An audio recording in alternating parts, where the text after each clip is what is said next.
Tonight, I'm going to try to make the case that inviting a loved one, a friend, or even a stranger to record a meaningful interview with you just might turn out to be one of the most important moments in that person's life and in yours. When I was 22 years old, I was lucky enough to find my calling when I fell into making radio stories. At almost the exact same time, I found out that my dad, who I was very, very close to, was gay. I was taken completely by surprise. We were a very tight-knit family, and I was crushed. At some point in one of our strained conversations, my dad mentioned the Stonewall riots.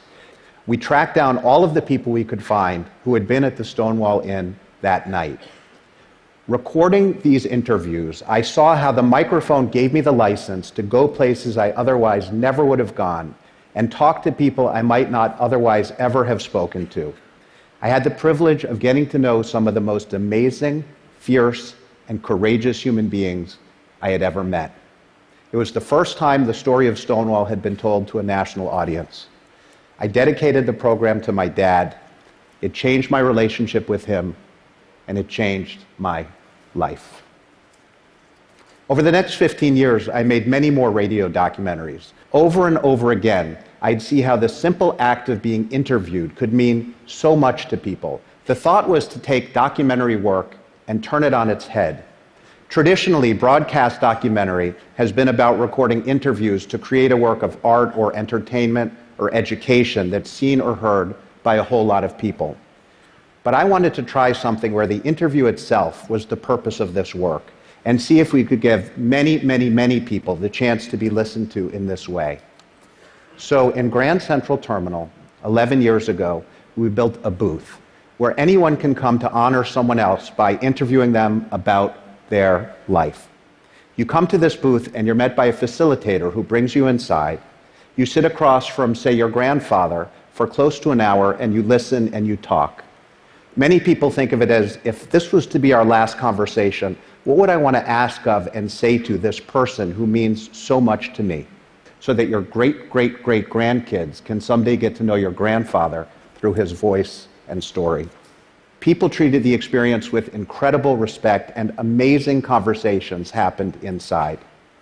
I want to play just one animated excerpt from an interview recorded at that original Grand Central booth. This is 12-year-old Joshua Littman interviewing his mother, Sarah. Josh has Asperger's syndrome. As you may know, kids with Asperger's are incredibly smart, but have a tough time socially. They usually have obsessions. In Josh's case, it's with animals. So this is Josh talking with his mom, Sarah, at Grand Central 9 years ago. From a scale of 1 to 10, do you think your life would be different without animals? I think it would be an 8 without animals because they add so much pleasure to life. How else do you think your life would be different without them? I could do without things like cockroaches and snakes. Well, I'm okay with snakes as long as they're not venomous or like can constrict you or anything. Yeah, I'm not a big snake person. But cockroach is just the insect we love to hate. Yeah, it really is. Have you ever thought you couldn't cope with having a child? I remember when you were a baby, you had really bad colic, so you would just cry and cry. And What's colic? It's when you get this stomach ache and all you do is scream for like 4 hours. Even louder than Amy does? You were pretty loud, but Amy's was more high-pitched. I think it feels like everyone seems to like Amy more, like she's like the perfect little angel. Well, I can understand why you think that people like Amy more, and I'm not saying it's because of your Asperger's syndrome, but being friendly comes easily to Amy. Whereas I think for you, it's more difficult. But the people who take the time to get to know you love you so much. Like Ben or Eric or Carlos. Yeah, and like I have better quality friends, but less quantity. I wouldn't judge the quality, but I think... I mean, like, first it was like Amy loved Claudia, then she hated Claudia, she loved Claudia, then she hated Claudia. Part of that's a girl thing, honey. The important thing for you is that you have a few very good friends, and really that's what you need in life. Did I turn out to be the son you wanted when I was born?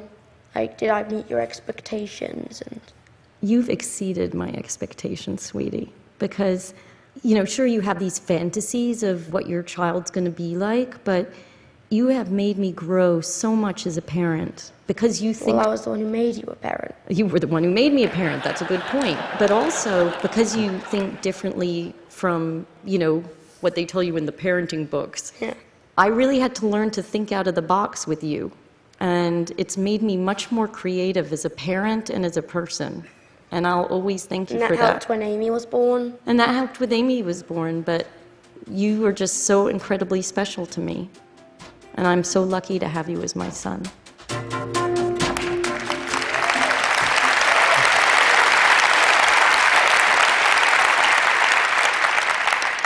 After this story ran on public radio, Josh received hundreds of letters telling him what an amazing kid he was. His mom, Sarah, bound them together in a book, and when Josh got picked on at school, they would read the letters together. I just want to acknowledge that two of my heroes are here with us tonight, Sarah Littman and her son Josh, who is now an honors student in college. A lot of people talk about crying when they hear StoryCorps stories. And it's not because they're sad. Most of them aren't. I think it's because you're hearing something authentic and pure at this moment when sometimes it's hard to tell what's real and what's an advertisement. It's kind of the anti-reality TV. Nobody comes to StoryCorps to get rich. Nobody comes to get famous. Simply an act of generosity and love. So many of these are just everyday people talking about lives lived with kindness, courage, decency, and dignity. And when you hear that kind of story, it can sometimes feel like you're walking on holy ground. I've also learned so much from these interviews. I've learned about the poetry and the wisdom and the grace that can be found in the words of people all around us when we simply take the time to listen. Like this interview between a betting clerk in Brooklyn named Danny Peraza, who brought his wife Annie to StoryCorps to talk about his love for her. You see, the thing of it is, I always feel guilty when I say I love you to you, and I say it so often. I say it to remind you that as dumpy as I am, it's coming from me. It's like hearing a beautiful song from a busted old radio. And it's nice of you to keep the radio around the house. If I don't have a note on the kitchen table, I think there's something wrong. You write a love letter to me every morning. The only thing that could possibly be wrong is I couldn't find a silly pen. To my princess, the weather out today is extremely rainy. I'll call you at 11:20 in the morning. It's a romantic weather and report. I love you, I love you, I love you. When a guy is happily married, no matter what happens at work, no matter what happens in the rest of the day, there's a shelter when you get home. There's a knowledge, knowing that you can hug somebody without them throwing you downstairs and saying, "Get your hands off me." And being married is like having a color television set. You never want to go back to black and white. Danny was about 5 feet tall with crossed eyes and one single snaggle tooth. But Danny Peraza had more romance in his little pinky than all of Hollywood's leading men put together. What else have I learned? I've learned about the almost unimaginable capacity for the human spirit to forgive. I've learned about resilience, and I've learned about strength. StoryCorps speaks to our mortality. Participants know this recording will be heard long after they're gone. There's a hospice doctor named Ira Byock who's worked closely with us on recording interviews with people who are dying. He wrote a book called The 4 Things That Matter Most, about the 4 things you want to say to the most important people in your life before they or you die. Thank you, I love you, forgive me, I forgive you. They're just about the most powerful words we can say to one another.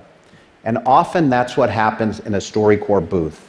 It's a chance to have a sense of closure with someone you care about, no regrets, nothing left unsaid, and it's hard and it takes courage.